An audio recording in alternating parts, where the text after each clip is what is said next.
মানুষের একটা ধারণা আছে যে রাজুকে পয়সা না দিলে কাজ হয় না, এবং লোকে মুখে এরকমও কথা আছে যে রাজুকে একটা ইটও টাকা খায়। পৃথিবীর শ্রেষ্ঠ পরিকল্পনাবিদকে দিয়ে যদি কোনো শহরের পরিকল্পনা তৈরি করা হয়, পৃথিবীর কোনো পরিকল্পনাবিদে সকল মানুষকে সন্তুষ্ট কোনো পরিকল্পনা তৈরি করতে, যারা ছোট ডেভেলপার ব্যবসা করতে চায় কিংবা যারা ছোট জমির মালিক, তারা আসলে সুফলটা পাবে না। টাকার অঙ্কে রাজধানী উন্নয়ন কর্তৃপক্ষের যত প্রকল্প আছে তার 100 ভাগের 1 ভাগও এই ড্যাব প্রকল্পের কোনো বাজেট। কিন্তু আমরা দেখি যে সরকারের সাথে সম্পর্ক ভালো এরকম মানুষকে কি রাজুক বেশি প্লট বরাদ্দ দেয়? বিশেষ করে মাননীয় মেয়র মহোদয়ের কাছে কৃতজ্ঞ। আমরা যতগুলি নতুন রাস্তা তৈরি করছে সব কিন্তু ড্যাপের প্রস্তাব অনুযায়ী। আপনার পরামর্শ কি থাকবে যেন গ্রামগুলো কিছুদিন পর যেন ঢাকার মতো অবস্থাতে না চলে যায়? সংযুক্ত হয়েছি জীবন যুক্তি জিজ্ঞাসা নিয়ে আমাদের পথ চলা। আমাদের স্মৃতিময় রাজধানী ঢাকা যদিও অপরিকল্পিত শহর হিসেবে, যার স্থান পৃথিবীতে ষষ্ঠ, রাজধানীর দুরবস্থার কারণ কি এবং এ দায় কার, এ ব্যাপারে বিস্তারিত কথা বলার জন্য সংযুক্ত স্টুডিওতে আজকে আমরা আমন্ত্রণ জানিয়েছি মোহাম্মদ আশরাফুল ইসলাম, প্রধান নগর পরিকল্পনাবিদ, রাজধানী উন্নয়ন কর্তৃপক্ষ রাজু। মোহাম্মদ আশরাফুল ইসলাম, আপনাকে আমন্ত্রণ সংযুক্ত স্টুডিওতে। মোহাম্মদ আশরাফুল ইসলাম, প্রথমেই আপনার কাছে জানতে চাওয়া, 2 দশক আগের ঢাকা এবং আজকের ঢাকার মধ্যে আপনি কি পার্থক্য দেখেন, এই ব্যাপারে আপনার বিশ্লেষণ জানতে চাচ্ছি। জানেন যে বাংলাদেশের রাজধানী হিসেবে ঢাকার আবির্ভাব হয়েছে আমাদের স্বাধীনতা পরবর্তী সময়, এবং ঢাকাই আমাদের শুধু প্রশাসনিক রাজধানী নয়, এটা আমাদের বাণিজ্যিক, শিক্ষা, সংস্কৃতি, শিল্প সবকিছুকে কেন্দ্র করেই কিন্তু রাজধানী ঢাকাকে গড়ে উঠছে। আমরা যদি স্বাধীনতা পরবর্তী সময়ে ঢাকার জনসংখ্যা দেখি, প্রায় তখন 10 লক্ষ জনসংখ্যা। ঢাকা এখন 2 কোটির বেশি মানুষের বসবাস রয়েছে। এই 2 কোটি মানুষের জন্য তার যেমন বাসস্থানের যোগান দেওয়া, অন্যান্য অবকাঠামোর যোগান দেওয়া, এটা যে কোনো দেশের জন্য একটি চ্যালেঞ্জের বিষয়। এবং বিগত 2 দশক ধরে ঢাকার যেভাবে নগরায়ন হয়েছে, এটা পৃথিবীর মধ্যে ওয়ান অফ দ্য জনবহুল এবং জনঘনত্বপূর্ণ একটি শহর। এই শহরে যেমন যানজট রয়েছে, জলজট রয়েছে, আমাদের আবাসনের সংকট রয়েছে। এই সকল সংকটকে উত্তরণের জন্য রাজধানী উন্নয়ন কর্তৃপক্ষ সহ অন্যান্য সরকারি প্রতিষ্ঠানও সেখানে কাজ করে যাচ্ছে।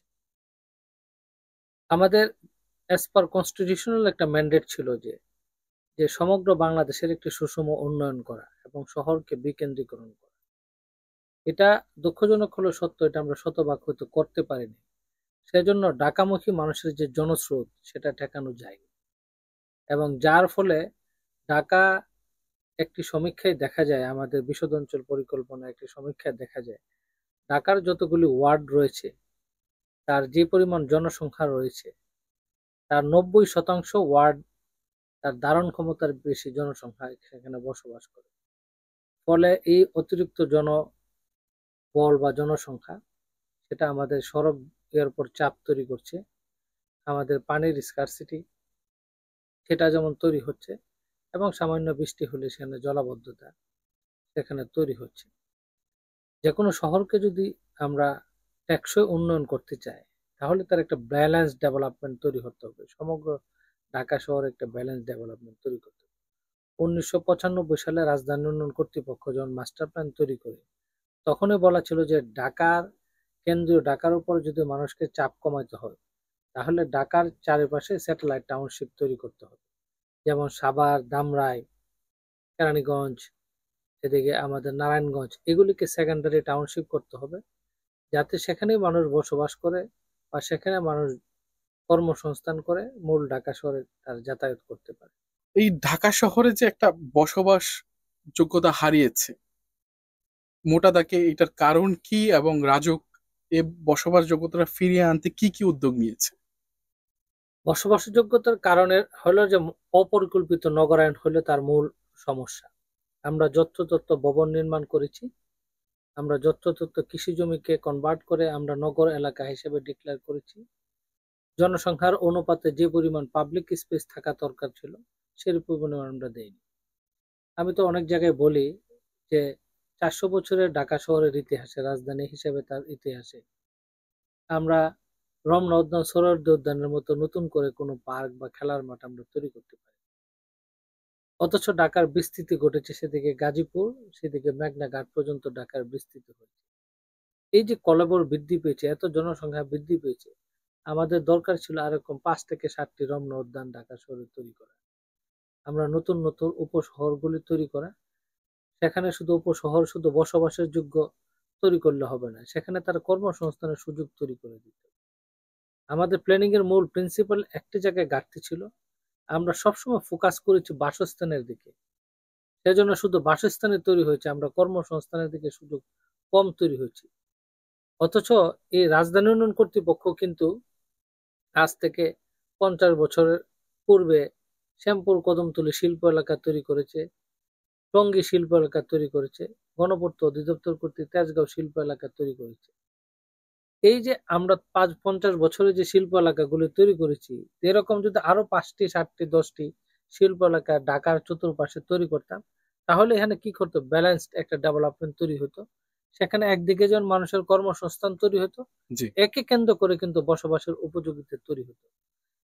এখন দেখা যাচ্ছে যে যেখানে আমরা যাচ্ছি, আস্তে আস্তে শহরকে কৃষি জমিকে কনভার্ট করে আমরা তৈরি করে ফেলছি। রাজধানী উন্নয়ন কর্তৃপক্ষ প্রতি বছর 5 থেকে 10,000 নকশা অনুমোদন দেয়। আজ থেকে 10 বছর পূর্বে 5,000 নকশা অনুমোদন দেওয়া হতো, এখন আমরা দেই হলো 10,000 নকশা। প্রতি বছর আন্ডার কনস্ট্রাকশন বিল্ডিং আছে প্রায় 20 থেকে 30,000 আন্ডার কনস্ট্রাকশন বিল্ডিং আছে, এবং বেশিরভাগ ভবনে কিন্তু কর্তৃপক্ষের অনুমোদন নেই। কারণ অনুমোদন কোথায় নিচ্ছে? স্থানীয় সরকার কর্তৃপক্ষ, ইউনিয়ন পরিষদ থেকে নিচ্ছে, কেউ উপজেলা পরিষদ থেকে নিচ্ছে, কেউ পৌরসভা থেকে নিচ্ছে। ফলে এখানে দ্বৈত একটি শাসন ব্যবস্থা তৈরি হয়েছে। রাজধানী কর্তৃপক্ষ যদি সেখানে তার ব্যত্যয় ধরতে চায়, সে কাগজ প্রদর্শন করে আমি তো স্থানীয় সরকার কর্তৃপক্ষ থেকে কাছ থেকে নিয়েছি, জি। আবার কোথাও নোটিশ দিলে সে আবার আদালত থেকে সে সেখানে স্টে অর্ডার নিয়ে আসে। এই যে বিভিন্ন ভাবে দিচ্ছে। আবার এই কর্তৃপক্ষের যে 1528 বর্গ কিলোমিটার যে পরিধি রয়েছে, তার যে জনবল রয়েছে, তার জনবলের 10 ভাগের 1 ভাগ জনবল কর্তৃপক্ষ কাছে নেই। এবং যে জনবলগুলি রয়েছে তার মধ্যে আবার দক্ষ জনবল বা টেকনিক্যাল ম্যান পাওয়ার তার রয়েছে 1/3। বাকি 2/3 হলো অনেকে আছে কর্মকর্তা, এটা বলতে স্বীকার করেনি। অনেকে হয়তো কম্পিউটার ভালো করে ব্যবহার করতে জানে না বা ইয়া করতে জানে না, কিন্তু বিভিন্ন সময় নিয়োগ পেয়েছে। তাহলে এই নিয়োগ দিয়ে এই দক্ষ জনবল নিতে ঢাকার মতো একটা মেগা সিটি, এখানে আনকন্ট্রোল ডেভেলপমেন্ট তৈরি করার প্রবণতাই মানুষের বেশি। এবং আমার দেশের একটা কালচারাল প্র্যাকটিস হলো, আমি যত ক্ষমতা অপব্যবহার করে যত বেশি অবৈধভাবে ভবন নির্মাণ করতে পারবো, কর্তৃপক্ষকে বৃদ্ধাঙ্গুলি দেখাতে পারবো, ততই মনে আমার ক্রেডিট। তাহলে সেই জায়গায় যদি কন্ট্রোল করতে চায়, তার জন্য রাজধানী উন্নয়ন কর্তৃপক্ষের একটা দরকার দক্ষ জনবল, এবং তার সাথে প্রশাসনিক পাওয়ার, যার মাধ্যমে যেটা আমাদের রয়েছে, পুলিশ প্রশাসন রয়েছে, আমাদের আদালত রয়েছে, এবং সিভিল সোসাইটি মেম্বার রয়েছে, সাধারণ মানুষের সকলের একটা সমন্বিত উদ্যোগ দরকার।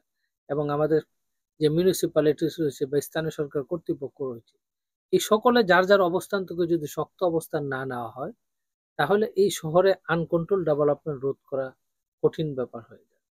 রাজুক ছাড়া যে অন্যান্য প্রতিষ্ঠানগুলো বিল্ডিং এর নকশার অ্যাপ্রুভাল গুলো দিচ্ছে, আইনতভাবে তারা দিতে পারে কি না, এবং আপনি যে আরেকটা কথা বললেন যে আমরা সাধারণ মানুষ যারা আছে তাদের প্রথম চাহিদাটাই শুধুমাত্র বাসস্থান থাকে, এবং পরিকল্পিত শহর হিসাবে যেটা বুঝি যে আমার এলাকাতে একটা বাড়ি, মসজিদ থাকবে, খেলার মাঠ থাকবে, পার্ক থাকবে, এই যে আমাদের ভিতরে যে এই জিনিসটার একটা অভাব, যে এটা ছাড়া শুধুমাত্র আমার থাকতে পারলেই হয়েছে, এইটা কি আপনি সিস্টেমকে কোনোভাবে দায়ী করবেন কিনা?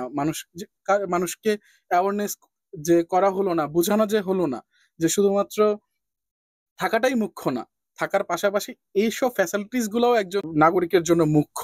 এই ব্যাপারে আপনার মন্তব্য জানতে চাচ্ছি। অবশ্যই এটা অবশ্যই একটা মুখ্য। বেসিক্যালি সরকার কোন অথরিটি কোন ধরনের নকশা অনুমোদন দিবে, এটা কিন্তু সরকারের আইনেই বর্ণিত রয়েছে। যেমন টাউন ইমপ্রুভমেন্ট অ্যাক্ট অনুযায়ী রাজধানী উন্নয়ন কর্তৃপক্ষ যে আইনের অধীনে পরিচালিত, সেই আইনে বলাই আছে যে কর্তৃপক্ষের আওতাধীন এলাকায় রাজধানী উন্নয়ন কর্তৃপক্ষের কাছ থেকে নকশা অনুমোদন গ্রহণ করতে হবে। ক্যান্টনমেন্ট বোর্ডের জন্য সেপারেট আইন রয়েছে। তার নিয়ন্ত্রণাধীন এলাকা বা ক্যান্টনমেন্ট বোর্ডের যে ক্যান্টনমেন্ট অধিক্ষেত্র যে এলাকা রয়েছে, সেই এলাকায় ক্যান্টনমেন্ট বোর্ড থেকে অনুমোদন প্রদান করা হয়। এবং সর্বশেষ যে পৌরসভা আইন রয়েছে, জি, সেই পৌরসভা আইনে পৌরসভাতেও আপনার 2013 সালের আইন অনুযায়ী পৌর কর্তৃপক্ষ একটা নির্দিষ্ট উচ্চতা পর্যন্ত নকশা অনুমোদন দিতে পারে। উচ্চতাটা একটু জানাবেন সে প্লিজ। উচ্চতা 6 তলা পর্যন্ত সাধারণত পৌরসভা থেকে অনুমোদন দেয়া প্রদান করা হয়ে থাকে। 6 তলার উপরে গেলে সেটা কায়দা রাজধানী কর্তৃপক্ষ বা বিভিন্ন জেলা লেভেলে জেলা প্রশাসকের নেতৃত্বে একটা বিসি কমিটি রয়েছে, বিল্ডিং কনস্ট্রাকশন কমিটি রয়েছে। সেখানে এলজিডি এবং লোকাল যে পিডব্লিউডি রয়েছে তারা টেকনিক্যাল ম্যান পাওয়ার নেতৃত্বে রয়েছে। এবং আমাদের যে রানা প্লাজা যে দুর্ঘটনা হয়েছিল, এই রানা প্লাজার দুর্ঘটনা পরবর্তীতে মাননীয় প্রধানমন্ত্রীর কার্যালয় থেকে একটা প্রজ্ঞাপন জারি করা হয়েছিল যে কর্তৃপক্ষের আওতাধীন এলাকায় যদি কোনো মিউনিসিপ্যালিটিস বা অন্য কেউ থাকে, তাহলে তারা নকশা অনুমোদন যাতে না প্রদান করা হয় এবং সেখানে কর্তৃপক্ষ থেকে যাতে অনুমোদন প্রদান করা হয়। আর কর্তৃপক্ষের আওতার বাইরে যেসব এলাকা রয়েছে, সেই এলাকায় পৌরসভার অধীনে থাকলে পৌর কর্তৃপক্ষ থেকে নেবে, পৌরসভার বাইরে থাকলে সংশ্লিষ্ট জেলা প্রশাসকের অধীনে যে বিসি কমিটি রয়েছে তাদের কাছ থেকে নেবে। দ্যাট মিনস কি, সমগ্র বাংলাদেশে যে কোনো প্রান্তে যদি আপনি ভবন নির্মাণ করতে চান, তাহলে কোনো না কোনো কর্তৃপক্ষ কিন্তু রয়েছে, তার কাছ থেকে অনুমোদন নিতে হবে। আইন মেনেই আপনাকে কিন্তু বিল্ডিংটা করতে হবে। কিন্তু বেশিরভাগ ক্ষেত্রে দেখা যায় যে আইন মানে রাজধানী উন্নয়ন কর্তৃপক্ষের কাছ থেকে আসলে তার নিয়ম কাঠামো যেমন একটু ভিন্ন থাকে বা একটু বিসি কমিটি রয়েছে, টেকনিক্যাল জনগণ রয়েছে, তারা যাচাই করে তার কত স্কোয়ার ফিট পাবে, কত ফ্লোর পাবে, কি পরিমাণ স্টেয়ার রাখবে, তার ফায়ার সেফটি বা কন্ট্রোল এগুলি রাখতে হবে, সেগুলো তার একটা নির্দিষ্ট নিয়ম বিএনবিসি অনুযায়ী, বাংলাদেশ ন্যাশনাল বিল্ডিং কোড অনুযায়ী থাকে। আমাদের যে বিশেষ করে উপজেলা পরিষদ বা ইউনিয়ন পরিষদ, সেখানে তো কোনো টেকনিক্যাল কোনো জনবলই নেই। সেখানে নর্মালি একটা নির্ধারিত ফি নিয়ে তারা যেভাবে একজন টেকনিক্যাল ম্যান পাওয়ার, অনেক ক্ষেত্রে টেকনিক্যাল ম্যান পাওয়ার এনগেজ করে, অনেক ক্ষেত্রে হয়তো নাও করতে পারে। তার কোন নকশা কে প্রণয়ন করতে পারবে, কোন কত বছর অভিজ্ঞতা সম্পন্ন প্রকৌশলী বা স্থপতি নকশা প্রণয়ন করতে পারবে, তারও কিন্তু একটা নির্দিষ্ট গাইডলাইন আমাদের ন্যাশনাল বিল্ডিং কোডে দেওয়া আছে। কিন্তু সেই গাইডলাইন না মেনে যখন দেখে এই নকশাটা আমি সহজে অন্য অথরিটির কাছ থেকে আমি নিতে পারি, তখন সে মানুষ সহজটাই সে সহজটাই খুঁজবে এবং সেখান থেকে সে এই কাজটি করবে। এই যে আনকন্ট্রোল ডেভেলপমেন্টে, সেই কারণে আজকে এই ঢাকা শহর অপরিকল্পিত নগরায়ণ রয়েছে। এবং একটা সমীক্ষায় দেখা যায় যে এই শহরে প্রায় 95% বিল্ডিং হয়তো কোনো কর্তৃপক্ষের অনুমোদন নেই অথবা ভায়োলেশন আছে, তার হরাইজন্টাল আর ভার্টিক্যাল ডেভিয়েশন রয়েছে। এই ডেভিয়েশন গুলো হলো আমাদের জন্য একটা মূল চ্যালেঞ্জ। এবং যে কোনো খেলার মাঠ বা করার জন্য আমাদের সুনির্দিষ্টভাবে জায়গা চিহ্নিত থাকে। এবং এটাও ঠিক যে আমরা সবসময় পরিকল্পনা তৈরি করি এবং পরিকল্পনাগুলো তৈরি করার ক্ষেত্রে আমরা প্রোঅ্যাক্টিভ পরিকল্পনা আসলে এই রিসেন্টলি এই কার্যক্রমগুলো উদ্যোগ নেওয়া হয়েছে। আগে আমাদের পরিকল্পনা ছিল টপ ডাউন, এখন পৃথিবীর সব দেশে পরিকল্পনার দৃষ্টিভঙ্গি চেঞ্জ হয়ে পার্টিসিপেটরি অ্যাপ্রোচে পরিকল্পনা তৈরি হয়েছে। রিসেন্টলি আমরা যে জ্যাপ তৈরি করেছি, এটা কিন্তু আমরা প্রতিটি ওয়ার্ডে ইউনিয়ন পরিষদে এবং সিটি কর্পোরেশনের সাথে সমন্বয় করে ওয়ার্ড ভিত্তিক আমরা বেসিক নিড কি রয়েছে তার চাহিদা নিরূপণ করে ওইসব ওয়ার্ডে কি কি প্রয়োজন তার একটি দেওয়া হয়েছে, সেই আলোকে কিন্তু পরিকল্পনা দেওয়া হয়েছে। এবং আমরা কর্তৃপক্ষ সবসময় এটা, আমি অস্বীকার করার কিছু না, রাজধানী উন্নয়ন কর্তৃপক্ষ যতটা আমরা আবাসন প্রকল্প গড়ার ক্ষেত্রে নজর দিয়েছি, ততটাই আমরা পাবলিক স্পেস তৈরি করার ক্ষেত্রে কিন্তু ততটুকু নজর দেইনি। সেজন্য নতুন করে কিন্তু এই যে পাবলিক স্পেস তৈরি হয়নি। রিসেন্টলি আমরা ডেপ গেজেট হয়ে যাওয়ার পরে আমরা ডেপে প্রায় 88টি পার্ক এবং খেলার মাঠ, জলকেন্দ্রিক পার্কের কথা বলা আছে। এবং আমরা চেষ্টা করছি যে এখানে স্থানীয় সরকার কর্তৃপক্ষ সহ অন্যান্য অথরিটি যারা রয়েছে, জেলা প্রশাসন রয়েছে, রাজধানী উন্নয়ন কর্তৃপক্ষ নিজে কিছু পার্ক খেলার মাঠ কিন্তু বাস্তবায়নের উদ্যোগ নিয়েছি। এবং আমরা জানবেন যে আমরা ইতিমধ্যে 4টি পার্ক এবং জলকেন্দ্রী পার্ক তৈরি করার জন্য ইতিমধ্যে কিন্তু আমরা প্রকল্প চূড়ান্ত পর্যায়ে রয়েছে এটা অনুমোদনে। হয়তো শীঘ্রই এটা অনুমোদন পাবে এবং পার্কগুলোর নাম আমরা একটু আমরা জানতে যেমন চাচ্ছি। কেরানীগঞ্জের গাটারচরে শেখ রাসেল পার্ক, জি। মতিঝিল পার্ক, মোবাইল পার্ক আমরা নিয়েছি এবং ঢাকা জেলা প্রশাসনের সহায়তায় সরকারি খাস জমিতে আমরা ঢাকা মেট্রোপলিটন এরিয়ার ভিতরে 55টি লোকেশনে আমরা আইদার পাবলিক স্পেস, ছোট ছোট খেলার মাঠ অথবা পুকুর খননের উদ্যোগ নিয়েছি। প্রাথমিক ধাপে আমরা 5 থেকে 10টি কাজ শীঘ্রই হয়তো শুরু হবে। আমাদের ডিজাইন পর্যায়ে রয়েছে। আমরা ডিজাইন সম্পন্ন হলে, যেহেতু এটা জমি অধিগ্রহণের কোনো বিষয় নেই, সেক্ষেত্রে আমরা হয়তো এগুলি সরকারি খাস জমিতে শীঘ্রই দিব। এই যে ছোট ছোট পকেট আকারে যে পাবলিক স্পেস বা পার্কগুলি নিয়েছি, আজ থেকে 10 বছর আগে কিন্তু আমরা নেই। নেন। এবং আমাদের আশার আলো হলো মাননীয় প্রধানমন্ত্রী বিশেষ করে জলাধার সংরক্ষণ এবং পাবলিক পার্কের বিষয়ে উনি যথেষ্ট গুরুত্ব দেয় এবং ওনার সাহসেই কিন্তু আমরা এই রাজধানী উন্নয়ন কর্তৃপক্ষ সহ অন্য অথরিটি আমরা উদ্যোগ নিয়েছে এবং ঢাকা উত্তর দক্ষিণ সিটি কর্পোরেশন থেকে কিছু পার্ক উন্নয়ন করেছে। যেমন দক্ষিণের মেয়র মহোদয় আদি বুড়িগঙ্গা চ্যানেল উদ্ধার করেছে, সেখানে নদীর পার কেন্দ্রে সাংস্কৃতিক কেন্দ্র গড়ে তোলার জন্য একটা উদ্যোগ নিয়েছে। সেটা একটা ভালো উদ্যোগ। আমাদের ডেপেরও প্রস্তাবনা ছিল যে আদি বুড়িগঙ্গা চ্যানেলকে যে কোনো মূল্যে উদ্ধার করে এটা পূর্বের অবস্থায় ফিরিয়ে এনে আর নদীর দুই পারে যদি আমরা একটা বিনোদন কেন্দ্র গড়ে তুলতে পারি, বিশেষ করে ওল্ড ঢাকাবাসী এবং গামরাঙ্গীরচরবাসী কিন্তু একটা ভালো একটা ইয়া তৈরি পাবে। এখন আমরা হয়তো আগের অবস্থান থেকে, বিশেষ করে সরকারি অফিসে রাজুক বলেন বা সিটি কর্পোরেশন বলে, তার দৃষ্টিভঙ্গির কিছুটা পরিবর্তন হয়েছে। এখন আমরা বিশেষ করে হেলথ ইনফ্রাস্ট্রাকচার যেগুলি আমরা বলি, ওয়াকেবিলিটি, পাবলিক স্ট্রিটে যে হাঁটার জায়গা বা এগুলির দিকে আমরা নজর দিয়েছি। হয়তো এটা সুফল পেতে হয়তো আরো 4-5 বছর ওয়েট করতে হবে, কিন্তু এখন আমরা ট্রানজিশনাল পিরিয়ড পার করছি, যেটা আমরা শিফট করছি, যে আমরা বুঝতে পেরেছি যে আগের অনেক পরিকল্পনা হয়তো আমাদের দৃষ্টিভঙ্গি কিছুটা ভুল ছিল। এখন আমরা নতুন দৃষ্টিভঙ্গিতে শহরকে কিভাবে ডেলে সাজানো যায় সেই উদ্যোগ। সেদিকে আঙ্গিকার আছে।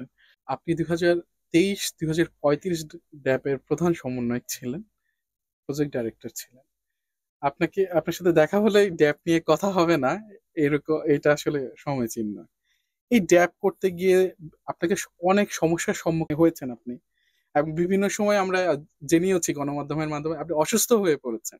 এইটার গল্প জানতে চাচ্ছি আপনার কাছে।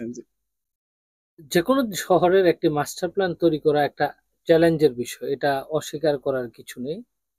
এবং ঢাকার মতো একটা মেগা সিটির মাস্টার প্ল্যান তৈরি করা আরো অনেক বেশি চ্যালেঞ্জ, যেখানে শুধু 54টি সংস্থা রয়েছে ঢাকার ভিতরে নাগরিক সেবা প্রদান করে। তাদের কাজটি যেমন সমন্বয় করতে হয়, এট দ্য সেম টাইম ঢাকার যার 1 ইঞ্চি জমি রয়েছে তারও এই ড্যাপের প্রতি তার স্বার্থ সংশ্লিষ্ট রয়েছে। এবং পৃথিবীর শ্রেষ্ঠ পরিকল্পনাবিদকে দিয়ে যদি কোনো শহরের পরিকল্পনা তৈরি করা হয়, পৃথিবীর কোনো পরিকল্পনাবিদই সকল মানুষকে সন্তুষ্ট কোনো পরিকল্পনা তৈরি করতে পারবে না। কারণ আমরা সকলেই চাই একটি রাস্তা হোক, আমরা একটি খেলার মাঠ তৈরি হোক, একটি টেকসই শহর তৈরি হোক, কিন্তু আমরা কেউই চাই না রাস্তাটি আমার জমির উপর দিয়ে যাক, আমার জায়গাটি অধিগ্রহণ করে একটি খেলার মাঠ তৈরি হোক, এই শহর রাস্তা প্রশস্ত হোক, এই শহরে সুন্দর বাড়ি হোক, কিন্তু আমি চাই না আমার ভবন 2 তলা কম হোক। সবাই চাই, সকল মানুষের এখানে ইন্টারেস্ট রয়েছে, আর ঢাকার মতো মেগা সিটিতে ইন্টারেস্ট রয়েছে। এবং যারা চায় না তারা বেশি বোকা, আর সমাজে তারাই বেশি বিত্তশালী এবং তারা সমাজকে পরিবর্তন করে দিতে চায়। এবং এর বিরুদ্ধে গিয়ে কোনো কাজ করা অত্যন্ত চ্যালেঞ্জের বিষয়। তবে সবচেয়ে বেশি সাপোর্ট নিশ্চয়ই আল্লাহর অশেষ রহমত ছিল এবং মাননীয় প্রধানমন্ত্রীর অকুণ্ঠ সমর্থন ছিল এই বিশদ অঞ্চল পরিকল্পনা। উনি ঢাকার জন্য যে ভালো যা কিছু আছে সকল করার প্রতি উনি একটা অকুণ্ঠ সমর্থন দিয়েছিলেন এবং শক্ত একজন কোঅর্ডিনেটর, বিশেষ করে যে ড্যাবকে আহ্বায়ক করেছিলেন স্থানীয় সরকার মাননীয় মন্ত্রী। ওনার প্রতি আমি আন্তরিকভাবে কৃতজ্ঞতা প্রকাশ করছি যে উনি একজন সত্যিকারের অভিভাবক হিসেবে মাননীয় প্রধানমন্ত্রীর নির্দেশনায় পুরা বিষয়টিকে সমন্বয় করেছেন। সমাজের সব ধরনের স্টেক হোল্ডারের সাথে উনি নিজে কথা বলেছেন, ড্যাপের প্রতিটি বই উনি লাইন বাই লাইন পড়ে সেখানে কারেকশন, মডিফিকেশন, অ্যাডিশন করা দরকার পরামর্শ দিয়েছেন। ক্যাবিনেট কমিটি আমাদেরকে টাইম টু টাইম আমাদেরকে সাজেশন দিয়েছে এবং আলটিমেটলি সকল বিরোধিতার পরে মাননীয় প্রধানমন্ত্রী উনি এটাকে অনুমোদন দিয়েছেন এবং ওনার অনুমোদনের প্রেক্ষিতে এটা গেজেট আকারে পাবলিশ হয়েছে। এবং সরকার যদি শক্ত থাকে এবং পলিসি সাপোর্ট থাকে, একটি বিষয় আমি বলতে পারি, পৃথিবীর কোনো পরিকল্পনা, কোনো বড় প্রকল্পই আটকে থাকার কথা না, অবশ্যই পাবে। সেখানে আমরা ডেপের ক্ষেত্রে এটা আল্লাহর অশেষ রহমত, আমি ওনাদের এই সাপোর্টটা পাওয়ার কারণেই কিন্তু আজকে হয়েছে।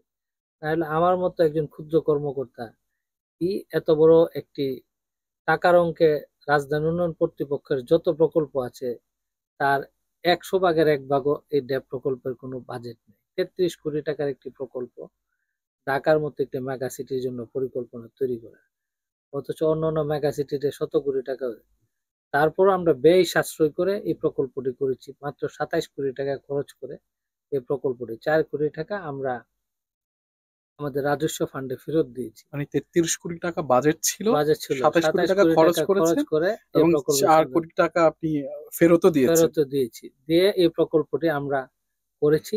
এবং ডেপ নিয়ে আলোচনা সমালোচনা আছে, সব মানুষের খুশি করে তো কোনো পরিকল্পনা তৈরি।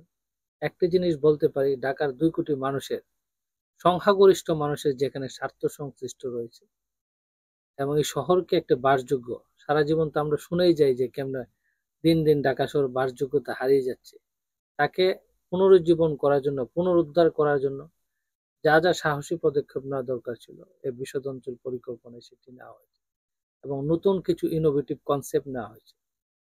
এবং আমি দৃঢ় কণ্ঠে বলতে চাই যে আগামী 5 বছর পরে ঢাকা শহর বৈপ্লবী পরিবর্তন ঘটবে, সেটা বলবো না।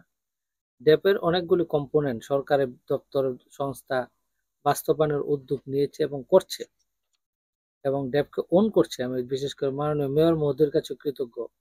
ওনারা যতগুলি রাস্তা, নতুন রাস্তা তৈরি করছে সব কিন্তু ড্যাপের প্রস্তাব অনুযায়ী রাস্তা মেনে ওনারা করছে এবং সেই অনুপাতে ডিপিপি তৈরি করছে, রাজধানী উন্নয়ন কর্তৃপক্ষ করছে। আমরা যে ব্লক বেস ডেভেলপমেন্ট আমরা করেছি এবং সেখানে আমি তো প্রতিদিন আমি দেখি যে আগে যদি প্রতি মাসে ব্লক বেস ডেভেলপমেন্টের 5টি আবেদন পেতাম, এখন 20টি আবেদন আমরা রিসিভ করি এবং সেখানে যে সকবল গ্রিনের পরিমাণ, যে ব্লক বেস ডেভেলপমেন্ট একটা সেটা কিন্তু আমরা আসছি। 5 বছর পরে ঢাকার কিছুটা হলেও ভিজিবল পরিবর্তন দেখা যাবে, আমি আশাবাদী। এই বিশদ অঞ্চল পরিকল্পনা যদি 1/3ও বাস্তবায়ন হয়, যে কনসেপ্ট বা আইডিয়াগুলি রয়েছে, অবশ্যই ঢাকার পরিবর্তন আসতে বাধ্য। এবং আমরা আশাবাদী সরকারের সকল বিশেষ করে আমাদের বর্তমান গৃহাণ গণপূর্ত দায়িত্বপ্রাপ্ত মন্ত্রী মহোদয়, উনিও বিশেষ করে পরিবেশকে অক্ষুণ্ণ রেখে যে কোনো প্রকল্প বাস্তবায়ন করে ওনার স্পষ্ট নির্দেশনা রয়েছে। এবং বিশেষ করে পাবলিক স্পেস, খেলার মাঠ, রাস্তা প্রশস্তকরণ এবং যেসব জায়গায় গণবসতি গিঞ্জি এলাকা রয়েছে এগুলিকে কিভাবে পুনরুজ্জীবন করা যায় এবং কোথাও যাতে মানুষের হয়রানি না হয়, বিশেষ করে প্রোটোটাইপ ডিজাইন বা বিল্ডিং এর একটা সিলিং দেয়া, সেই যাওয়া ওনার একটা পজিটিভ মাইন্ডসেট রয়েছে এবং আমাদেরকে নির্দেশনা দিয়েছে। আমরা মনে করি যে সরকারের যেহেতু মাননীয় মন্ত্রী মহোদয় রয়েছে, মাননীয় প্রধানমন্ত্রীর ব্লেসিং রয়েছে, আশীর্বাদ রয়েছে আমাদের প্রতি, অবশ্যই আমরা আশা করি যে ডেপের ফেজ বাই ফেজ এটা বাস্তবায়ন করা। এবং রাজধানী উন্নয়ন কর্তৃপক্ষ আপনি জানেন যে কোনোদিন স্কুল বানায় না, আমরা শুধু একটা স্কুল বানিয়েছিলাম, Rajuk Uttara model school and college, এবং অনেক নাম করা স্কুল, কিন্তু অনেকেই জানে না এই স্কুলটি কিন্তু জায়গা এবং ভবন রাজধানী উন্নয়ন কর্তৃপক্ষ নির্মাণ করে দিয়েছে এবং সেখানে ভালো রেজাল্ট করছে, ব্যবস্থাপনা করছে আলাদা স্কুল ম্যানেজমেন্ট কমিটি। কিন্তু আমরা চাই যে এই মানের স্কুল ঢাকা শহরে আরো 10টা 20টা তৈরি হোক এবং আমাদের দায়িত্ববোধ থেকে আমাদের বর্তমান চেয়ারম্যান মহোদয় এবং মাননীয় মন্ত্রী মহোদয়ের নেতৃত্বে আমরা রাজুকে 3টি প্রকল্পে, পূর্বাচল, উত্তর এবং ঝিলমিল প্রকল্পে আমরা 3টি স্কুল নির্মাণ করে দিব। আইদার রাজধানী উন্নয়ন কর্তৃপক্ষ পরিচালনা করবে অথবা আমরা ভালো যে রাজুক উত্তরা মডেল স্কুল কিভাবে পরিচালনা হচ্ছে এটা, তাহলে কি হবে, আমাদের যে দক্ষ জনবল, আমাদের ভবিষ্যৎ প্রজন্মকে তো দক্ষভাবে তৈরি করতে হবে। আমি যদি ভালো মানের স্কুল না দিই, সে ভর্তি হবে কোথায়? ভালো একটা খেলার মাঠ না দিই, শারীরিক মানসিক বিকাশ হবে কোথায়? জনাব সে আশরাফ, সুযোগ আমি আপনাকে এখানে একটু থামাবো। আমার স্কুল নিয়ে একটা প্রশ্ন ছিল। যেহেতু আপনি আগে কথাটা তুলেছেন, আমি এই প্রশ্নটা করেই ফেলি। এই নতুন নতুন যে স্কুল তৈরি করার কি রাজুকের কোনো ধরনের প্ল্যান আছে কিনা সামনে, এই আমাদের ব্যাপারে একটু সাথে বিশদ বলবেন। অঞ্চল পরিকল্পনায় যে আমাদের ঢাকা মেট্রোপলিটন রিজনে যে জনসংখ্যা রয়েছে, জনসংখ্যার অনুপাতে বিদ্যমান স্কুলগুলিকে যদি আমরা বাদ দিই, তাহলে আরো 627টি বিভিন্ন লেভেলে প্রাইমারি, মাধ্যমিক বা কলেজ লেভেলের স্কুল এবং শিক্ষা প্রতিষ্ঠান আমাদের দরকার, আরো 627টি। আমাদের এই পরিকল্পনার মেয়াদ হলো 2035 সাল। সরকার হয়তো পরে এক্সটেন্ড করতে পারে। 2035 সালের ভিতরে আমরা 627টি স্কুল নির্মাণ করা আমাদের জন্য কঠিন ব্যাপার হয়ে যাবে। কিন্তু আমাদেরকে কিন্তু Saint Gregory, Saint Joseph, Holy Cross, Viqarunnisa, ideal স্কুলের মতো, রেসিডেন্সিয়াল মডেল স্কুলের মতো স্কুল আমাদেরকে তৈরি করতে হবে। জি। বিগত 20-30 বছরে কিন্তু আমরা অনেক প্রাইভেট স্কুল হয়েছে, ইংলিশ মিডিয়াম হয়েছে, কিন্তু এই স্কুল তো ইনক্লুসিভ না। না। সমাজের সকল শ্রেণীর মানুষ কিন্তু পড়াশোনার এখানে যোগ্যতা থাকা সত্ত্বেও পড়তে পারছে করতে না, পারছে। কারণ তারা এফোর্ড করতে পারে না। তাহলে আমাদেরকে কি এফোর্ড করার মতো একটা ভালো মানের স্কুল দেওয়া, সেই স্কুলটি নির্মাণ করার জন্য আমরা ইতিমধ্যে প্রাথমিক গণশিক্ষা অধিদপ্তরকে চিঠি দিয়েছি। ইতিমধ্যে প্রাথমিক গণশিক্ষা মন্ত্রণালয় থেকে, অধিদপ্তর থেকে ওনারা 10টি স্কুল ঢাকা মেট্রোপলিটন রিজনে প্রাইমারি স্কুল নির্মাণ করার উদ্যোগ নিয়েছে। রাজধানী উন্নয়ন কর্তৃপক্ষ 3টি স্কুল প্রাথমিকভাবে আমরা স্কুলগুলি নির্মাণ করা হয়েছে। এই 3টি স্কুল যদি আগামী 2-3 বছর পর আমরা অপারেশনে যেতে পারি, সাকসেসফুলি এটা অপারেশন করা, হয়তো আমরা ফেজিং আমাদের যে প্রকল্পগুলি রয়েছে এইসব প্রকল্প দিয়েছি, আমরা বেসরকারি উদ্যোক্তা যারা এই শিক্ষা প্রতিষ্ঠান করতে চায় তাদেরকে আমরা আহ্বান জানাতে চাই, ভালো মানের স্কুল যে কোনো জায়গায় নিয়ে আসেন। রাজধানী উন্নয়ন কর্তৃপক্ষের পক্ষ থেকে যে ওয়ার্ডে জনসংখ্যার অনুপাতে স্কুল নাই, জি। সেই ওয়ার্ডে ভালো মানের শিক্ষা প্রতিষ্ঠান আমরা অবশ্যই সাপোর্ট করব। তাদের নির্মাণ থেকে শুরু করে স্কুল হোক বা হসপিটাল হোক, এই দুইটা আমাদের অলরেডি সকল পর্যায়ের কর্মকর্তাকে নির্দেশনা দেওয়া আছে যে স্কুল বা হসপিটাল কোনো আবেদন যদি আসে নকশা অনুমোদন হয়, তাদেরকে র্যাপিড গতিতে অনুমোদন প্রসেসটা করে দিতে হবে, যাতে শিক্ষা প্রতিষ্ঠানকে আমরা একটু প্রমোট করতে চাই। জি। আমরা চাই না যে স্কুল 2-4-5টি রুমের ভিতরে আবদ্ধ থাক। শিশুদের শারীরিক মানসিক বিকাশ করার জন্য স্কুল একটি খেলার মাঠ সহ যাতে একটা স্কুল হয়, সেই সেই মানের একটা স্কুল আমরা দিতে চাই। এই মেট্রোপলিটনের জন্য জায়গা বের করা কঠিন, কিন্তু আমরা করছি। মানুষের একটা ধারণা আছে যে রাজুকে পয়সা না দিলে কাজ হয় না, এবং লোকে মুখে এরকমও কথা আছে যে রাজুকে একটা ইটও টাকা খায়। এই যে মানুষের একটা ধারণা গড়ে উঠলো, এই ব্যাপারে আপনার মন্তব্য জানতে চাচ্ছি, এবং সাথে আরো একটা প্রশ্ন করব যে রাজু রাজু কি কখনো কোনো কর্মকর্তা কর্মচারীকে কি এ ব্যাপারে কোনো ধরনের পানিশমেন্ট করেছে কিনা, এ ব্যাপারটা একটু বলবেন। এটা সমাজে একটা ধারণা রয়েছে রাজুকে হয়রানি হয় এবং হয়তো আর্থিক লেনদেনের মাধ্যমে কিছু হয়। তার কিছুটা হয়তো আংশিক সত্যি, আবার অনেকাংশে সত্যি না। আমি আপনাকে একটা উদাহরণ দিই। কিছুদিন আগে আমার এলাকার একজন বাসিন্দা, উনি আমাকে বলছে যে রাজুকের একজন ইন্সপেক্টর তাকে হয়রানি করছে। জি। আমি বললাম যে কি কারণে হয়রানি করছে, আপনি তার নাম এবং মোবাইল নাম্বার দিন। আমি তার নাম এবং মোবাইল নাম্বার সংযোগ করে সে তার একটা ভিজিটিং কার্ড আমাকে পাঠাইলো হোয়াটসঅ্যাপে। আমি এটা তদন্ত করে দেখি সেই ব্যক্তি রাজধানী উন্নয়ন কর্তৃপক্ষের কোনো কর্মকর্তাই না। অথচ একটা ভুয়া কার্ড তৈরি করে রাজধানী উন্নয়ন কর্তৃপক্ষের নাম ভাঙিয়ে বিভিন্ন এলাকায় হয়তো চাঁদাবাজি করছে। ওই ব্যক্তিটি আমার পরিচিত বা আত্মীয় থাকার কারণে সে আমার কাছ থেকে যাচাই করার সুযোগ পেয়েছে। ঢাকা শহরে অসংখ্য মানুষ এই ধরনের কাজের সুযোগই পায়নি। তাহলে নাম ভাঙিয়ে নিচ্ছে, কিন্তু দায়ভার কার আসছে? রাজুকে। রাজধানী উন্নয়ন কর্তৃপক্ষ। অন্যদিকে আরেকটি উদাহরণ দিই, এক ভদ্র প্রবাসী হাতিঝিল এলাকায় একটি ভবন নির্মাণ করবে। সে রাজধানী উন্নয়ন কর্তৃপক্ষের কাছে নকশা অনুমোদন এবং নকশা প্রণয়নের জন্য একজন দালালের দ্বারস্থ হয়েছে, এবং সে বলছে যে এই কাজটি করতে তাকে 70 লক্ষ টাকা দিতে হবে, এবং 70 লক্ষ টাকা দিয়ে সে নকশার কাজও একটা নকশার কপিও পেয়েছি।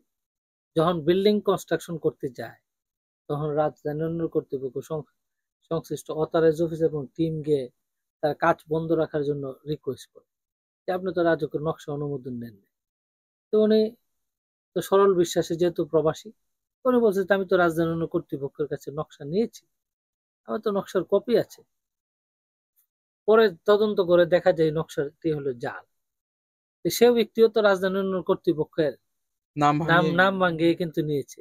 এখন বাইরের মানুষ তো ভাববে এটা এখন ইনকোয়ারি করতে গিয়ে হয়তো ধরা পড়লো। এরকম কেস কর্তৃপক্ষের বহু রয়েছে, যেটা রাজধানী উন্নয়ন কর্তৃপক্ষের নাম ভাঙিয়ে সমাজে বহু প্রতারক রয়েছে বা বহু দালাল শ্রেণী রয়েছে, বিভিন্ন ছোট ছোট ফার্ম রয়েছে যারা সিগনেচার জালিয়াতি করে এই কাজগুলি করে, এবং সে কাজগুলি করে রাজধানী উন্নয়ন কর্তৃপক্ষের কাছে দায়ভার সেখানে চলে আসছে। এটা প্র্যাকটিক্যাল একটা বাস্তব উদাহরণ আমি আপনাকে দিই। আবার এটাও ঠিক যে কোনো কোনো ক্ষেত্রে আমাদের ইন্সপেক্টর বা ফিল্ড লেভেলে যারা রয়েছে বা বিভিন্ন কর্মকর্তা রয়েছে, তাদের যে এই প্রসেসে জড়িত হয় নাই সেটা আমি বলবো না, এবং সেটা কিন্তু তদন্ত করে অনেকের চাকরিচ্যুত হয়েছে, অনেকে বদলি করা হয়েছে, ওএসডি করা হয়েছে, অনেকগুলিকে কিন্তু তার কর্ম থেকে তাকে অব্যাহতি দিয়েছে। এই ধরনের শাস্তির বিধান কিন্তু আমাদের রাজধানী উন্নয়ন কর্তৃপক্ষের ক্ষেত্রে নিয়মিত এই কার্যক্রমগুলি হচ্ছে। আমাদের বর্তমান মন্ত্রী মহোদয় এবং আমাদের বর্তমান চেয়ারম্যান মহোদয় কিন্তু সে স্ট্রিক্ট। কিছুদিন আগেও তাদের কাছে কিছু অভিযোগ এসেছিল, উনি কিন্তু 4-5 জন কর্মকর্তাকে সাথে সাথে ওএসডি করে নিয়েছে এই ধরনের অভিযোগ প্রাপ্ত পরে। কর্তৃপক্ষ নজরে যখন আসে, তার ফুল প্রুফ যদি প্রমাণ সহ তথ্য উপস্থাপন করে, অবশ্যই কর্তৃপক্ষ সে বিষয়ে পদক্ষেপ নিবে। তবে যে জিনিসটি কাজ করতে হবে এটা একপাক্ষিক হয় না, এখানে বিভিন্ন দালাল শ্রেণী আছে, তারাও এই প্রসেসের সাথে ইনভলভ।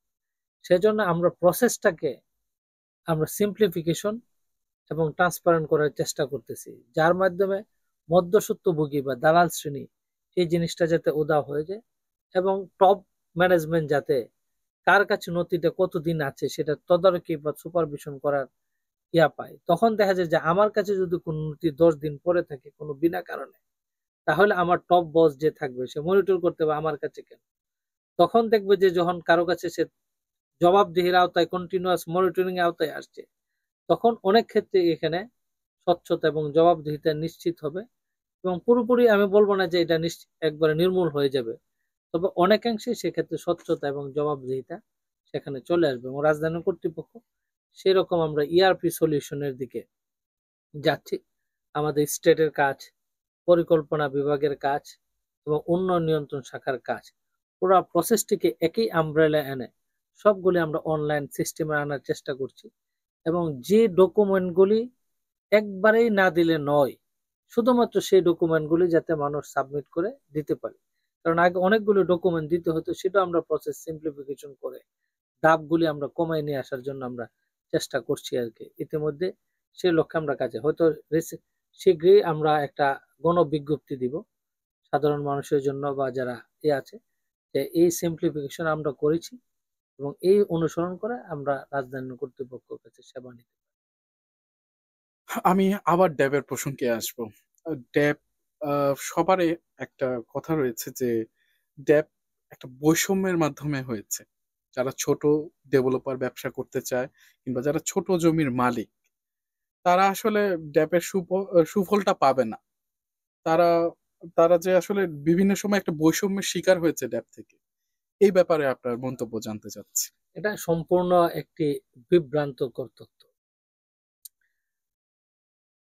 আপনার যদি একটি গড়ে 10 ফিট বাই 10 ফিট একটা জায়গা রয়েছে, এখন এখানে ক্যাপাসিটি আছে 10 জন লোক বসা, আমি যদি এখানে 50 জন লোক অ্যাকোমোডেট করি, তাহলে তো মানুষ শ্বাসকষ্টে এখানে মরে যাবে, তার কাছে একটা সাফোকেসিং স্টেজে তৈরি হবে। যেখানে 10 জন লোক বসার কথা সেখানে 10 জন লোক বসারই সুযোগ দিতে হবে, যেখানে 20 জন লোক বসার কথা সেখানে 20 জন লোকে অ্যাকোমোডেশন দিতে হবে।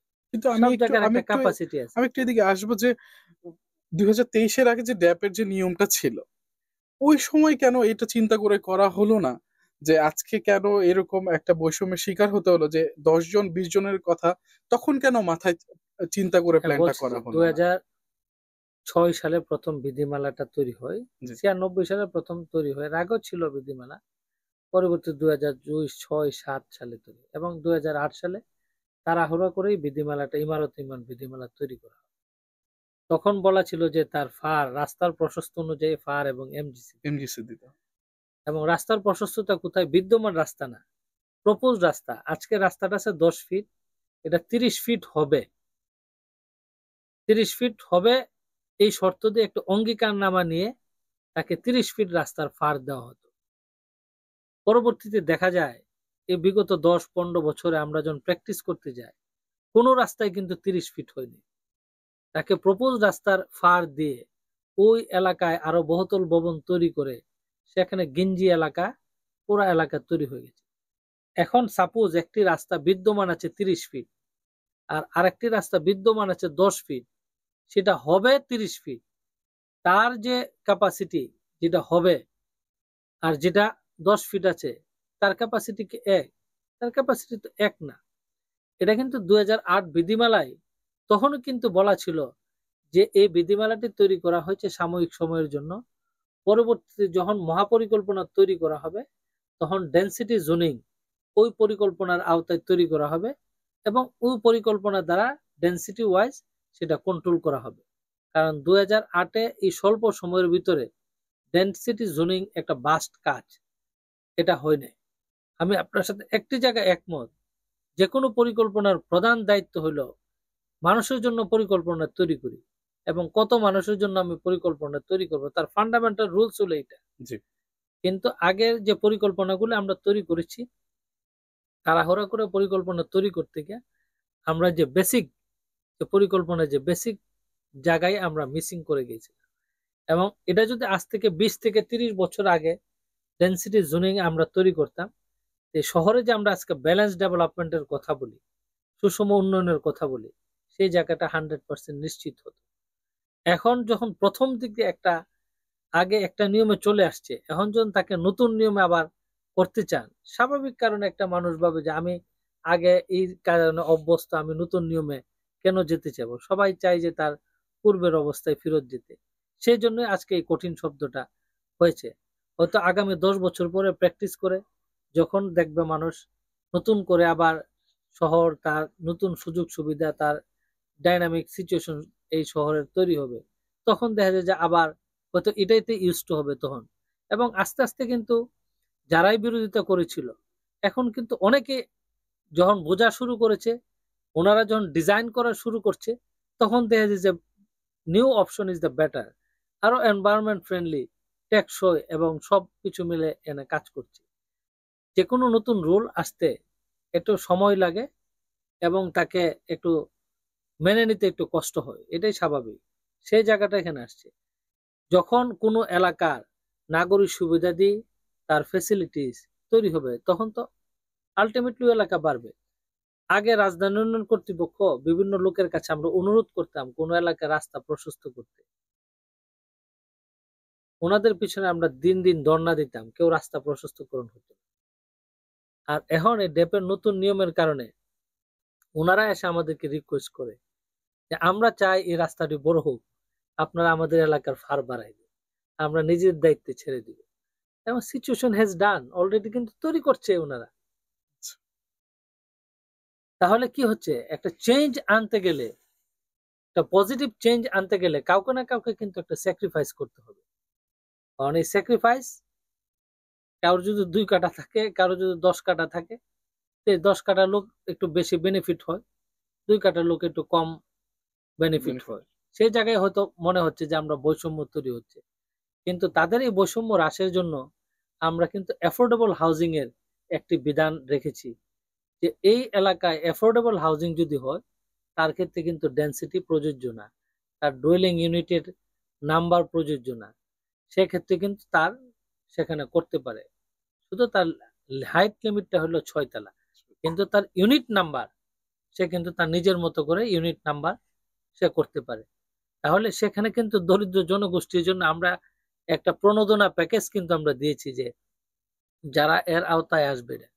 এখন দরিদ্রতার নাম ভাঙিয়ে কেউ যদি অধিক মুনাফার লোভে যে আমরা দরিদ্র জনগোষ্ঠীর বেনিফিট নিয়ে আমরা অন্য কাজ করি, তাহলে দেখা যায় যে না অনেক বিত্তশালী রূপ দেখা যায় রিলিফ আইটেম নিয়ে আসতে চায় জি, বা একটা করতে চায়। এখন এটা যদি হয় তো রাষ্ট্রের কাজ তো তাদেরকে ধরা, তাকে তো বেনিফিট করা না। বেনিফিট করা। আমরা সত্যিকারের যারা জনগোষ্ঠী রয়েছে তাদের জন্য কিন্তু এই ড্যাপে একটা ইনক্লুসিভ পরিকল্পনা, অ্যাফোর্ডেবল হাউজিং এর বিধান কিন্তু সেখানে দেয়া আছে।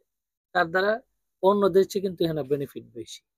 একজন নগর পরিকল্পনাবিদ হিসেবে আপনার পরামর্শ কি থাকবে যেন গ্রামগুলো কিছুদিন পর যেন ঢাকার মতো অবস্থাতে না চলে যায়, এই একটা ব্যাপারে জিনিস আপনার পরামর্শ খুব চাচ্ছি। লক্ষণীয়, আমি রিসেন্টলি তো প্রায় গ্রামে যাই। গ্রামে যাওয়ার পথে যেমন আমি আমার গ্রামের কথাই বলি যে গ্রাম থেকে বেড়ে উঠে এসেছি। আমার গ্রামের আমার বাড়ির ৩টা বাড়ি পর থেকে একটা খাল ছিল এবং বৃষ্টি হলে খাল দিয়ে প্রচুর পানি বিভিন্ন বাড়ি থেকে পানিগুলি যেত এনে আসতো। রিসেন্টলি আমি গিয়ে দেখি যে ওই খালটিকে ভরাট করে ছোট একটি পাইপ ড্রেন সিস্টেম দিয়ে পানিটা নেওয়ার চেষ্টা করছে এবং পানিটা এদের যাচ্ছে উপর দিয়ে রাস্তা নির্মাণ করে ফেলছে। আমরা ন্যাচারাল যে খালটাকে বাধাগ্রস্ত করে আমরা ছোট্ট একটা পাইপ ড্রেনেজ সিস্টেমে দিলাম এবং দেখা যাচ্ছে রিসেন্টলি বৃষ্টির পরিমাণ বেড়ে গেছে, উজানের পানি নেমে নেমে আসতেছে। আসছে। ফলে দেখা যায় যে আমাদের গ্রামে কিন্তু বেশিরভাগ বাড়ি কনক্রিট দ্বারা আচ্ছাদিত, সব হইলো মাটি। এবং মাটি যখন বৃষ্টি হয় তখন মাটি কিন্তু আস্তে আস্তে সিল্টেশন হয়, সিল্টেশন হয়ে মাটিগুলি যায়। যখন পাইপের মাধ্যমে যাবে তখন কি কিন্তু আস্তে আস্তে মাটিগুলি পলি জমে জমে পাইপের ডায়ার সাইজ কিন্তু দিন দিন সংকুচিত হচ্ছে। ফলে আজকে যে পানি পাইপ ক্যারি করছে 5 বছর পরে কিন্তু একই পরিমাণ পানি ক্যারি করতে পারবে না। পারবে না এবং ফলে জলাবদ্ধতা বৃষ্টির বাড়াবে। ফলে দেখা যাবে যে এই পরিমাণ পানি যখন তখন পানি ফুলে উঠবে বিভিন্ন বাড়িতে বা বিভিন্ন জায়গায় পানি কিন্তু সেখানে যাবে। এই যে ন্যাচারাল সিস্টেমকে ক্ষতিগ্রস্ত করে বিভিন্ন জায়গায় হচ্ছে সেই জায়গায়। এবং অনেক ক্ষেত্রে দেখা যায় আগে মাঠ ছিল বিশাল বড়, আমাদের কাছে ছোটবেলা মনে হইতো। এখন মাঠগুলিতে যে আস্তে আস্তে ছোট ছোট টিনের ঘর বা মানুষ বাইরে দেশের বাইরে থেকে একটা জায়গা কিনে একটা বিল্ডিং করে ফেলছে, কৃষি জমি কেনা সংকুচিত হয়ে যাচ্ছে। সেজন্য আমাদের শহরের মতো করে যেমন সরকার যেমন এবার 8-5 প্ল্যান আমাদের আছে যে কম্প্যাক্ট টাউনশিপ, গ্রামে গঞ্জে এসে প্ল্যান ডেভেলপমেন্ট এবং আমরা ফিজিক্যাল প্ল্যান যে মাস্টার প্ল্যান শুধু আমরা নগর এলাকায় তৈরি করছি। প্রত্যন্ত অঞ্চল উপজেলা শহর অনেক এলাকায় কিন্তু এখনো কোনো মাস্টার প্ল্যান নেই। আমাদের এখনই উচিত, আমরা তো একটা ট্রানজিশন পিরিয়ড 2041 সালে আমরা স্বপ্ন দেখতেছি অন্য বিশ্ব হব জি, এবং সেদিকে আমরা অগ্রসরমান হচ্ছি। আমাদেরকে এখন দরকার বাংলাদেশের জন্য, সমগ্র বাংলাদেশের জন্য একটা ফিজিক্যাল প্ল্যান তৈরি করে দেওয়া। তারপরে তার অধীনে পৌরসভা আছে, ডেভেলপমেন্ট অথরিটি আছে, লোকাল গভর্নমেন্ট ইঞ্জিনিয়ারিং ডিপার্টমেন্ট তার স্ব পরিকল্পনা তৈরি করবে। তাহলে ওই জায়গায় আমরা একটা সিলিং দেওয়া উচিত যে কৃষি জমি আমার কতটুকু রাখতে হবে, কোথায় ফরেস্ট এরিয়া হবে, কোন দিকে রাস্তা যাবে, ন্যাশনাল হাইওয়ে যাবে। এটা এখন দেখা যায় যত্রতত্র আমরা অনেক জায়গায় রাস্তা নির্মাণ করতে ফেলছি, বন্যার পানি একদিকে যায় রাস্তা ওই দিকে গেছে, ফলে বন্যার পানি ন্যাচারাল ফ্লোকে বাধাগ্রস্ত হচ্ছে, আরেক জায়গায় পানি ফুলে বন্যা হয়ে যাচ্ছে, আর্টিফিশিয়াল বন্যা বন্যা তৈরি হয়ে হচ্ছে। যাচ্ছে। আমরা যদি হাইড্রোলজিক্যাল সিস্টেমের সাথে মিলে পুরো এলাকার পরিকল্পনা তৈরি করি এবং একটা ন্যাশনাল গ্রিড লাইন আমরা উপর থেকে তৈরি করে দিই এবং সেই গ্রিড লাইনের আলোকে যদি সবাই তৈরি করে তাহলে হবে।